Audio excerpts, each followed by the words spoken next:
Hello, ladies and gentlemen. Welcome back to another episode here on European Confessions. The following story that you're going to be listening to, it comes from a message that we received, and the message reads like this.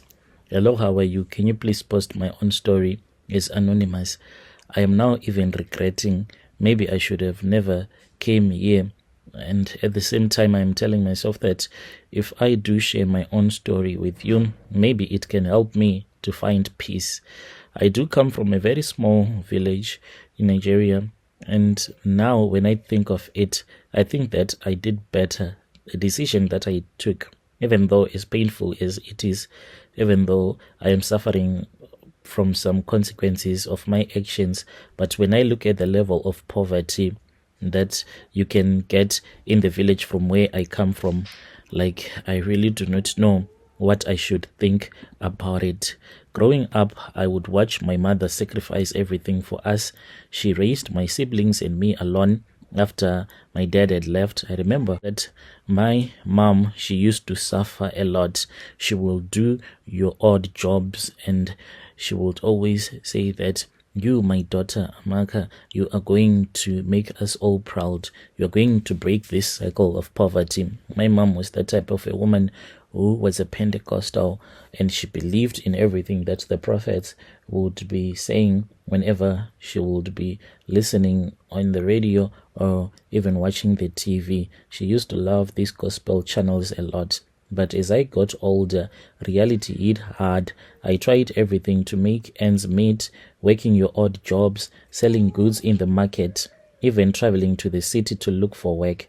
But no matter what I did, it felt like I was running in the same place. I was stuck in life, in which it was a life that I could not escape. Each day, the pressure of providing for my family, it was really hard on me. Poverty is like a chain that is tied around your neck, and that chain will be so heavy, so much that it will be pulling you down deeper and deeper into poverty, so much that I could feel myself being suffocated by that spiritual chains of poverty. One day, that was when I was speaking with this other woman. This woman, she had a hair salon, and there was this other woman who used to come, and then she will let her do her hair, even though the woman was really like rich, ultra wealthy. So as we were talking, gossiping about that woman, because each and every time that she would come to get her hair done, it was always her driving a different model of a car. She then told me that this woman had once told her that if she wanted, she could go with her to her house so that she can be part of this other society. And if she joined that society, life was going to be far much better for her than what she was doing, just having this small hair salon and just struggling to survive. She then told me that she had said, God forbid, I do not want to be part of a secret society that I do not even know anything about. And I said, why did you refuse? She told me that because she did not even believe in all of that. So I kept on talking with her each and every time. When that woman would have came to her shop, I would later go on there and I would ask him about her madam, the woman who would give her a lot of money, and she was not interested. One day, I then told myself that if this woman was going to come to her shop, I should go and speak with her myself, since this friend of mine, she was not interested. I went there, Brother Nashi, and I started speaking with her. She said, no, we cannot talk here. And she told me that we should have a meeting. She then gave me her phone numbers. I did not even have airtime until she called me about a couple of weeks later on, and she told me that she was coming from New York, and if I wanted, we could have a meeting, for she had bought a few stuff for me. I remember that first meeting so clearly. Madame looked at me and she said that she knew what I wanted, and she offered to buy my womb. Just like that. This was our first meeting, when she suggested that she could purchase my womb for a price rather than for me to join the society. I did not even understand at first. I thought that maybe I will go through this other surgery. Maybe there was some other rich woman out there who could not give birth and who wanted a woman who had a womb so that I can help that couple to have a child. But she said that no, that is not the case. I am going to pay you good money for a young woman like you. I know that your womb is still healthy and we can do business. Consider it as a transaction, a once-off transaction. I was horrified, to tell you the truth, of me losing my own womb. I returned back home. That night I could not sleep. I kept on thinking about my family, about how the money could change everything for me.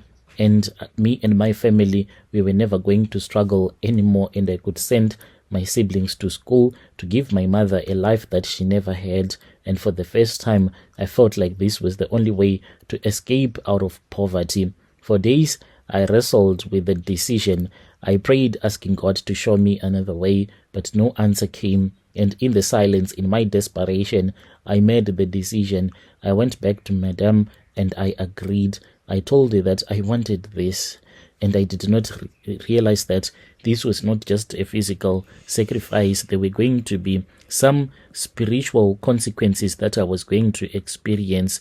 The procedure, Brother Nashi, I still remember that I was lying on this other table, feeling numb, staring at the ceiling. There were these other occultic men that came one by one. All of those men, they slept with me. Each and every time that a man would be pulling out of my private part, I felt as if he was pulling something out, until the last man slept with me. And then I had pop. There was a pop down there, and indeed there was my womb. It was just there.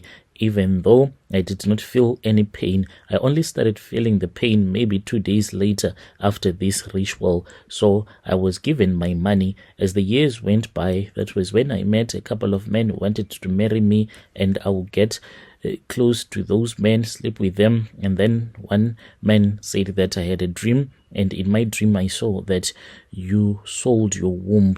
So I stayed away from men from that time, wanting still to get married. I then went to another voodoo priest who helped me, but the way that he said he can only help me is by giving me some charms.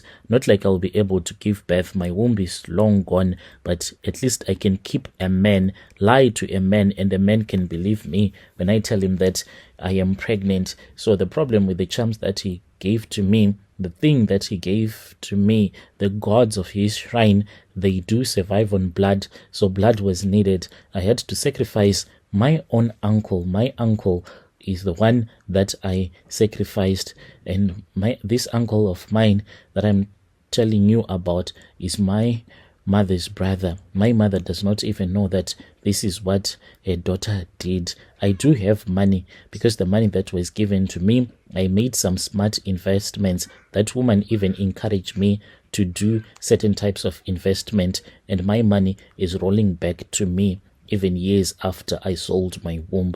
But I do regret the things that I did. I can't and I cannot even live a happy life. Dear listeners, right there was a message that was sent to me by one of our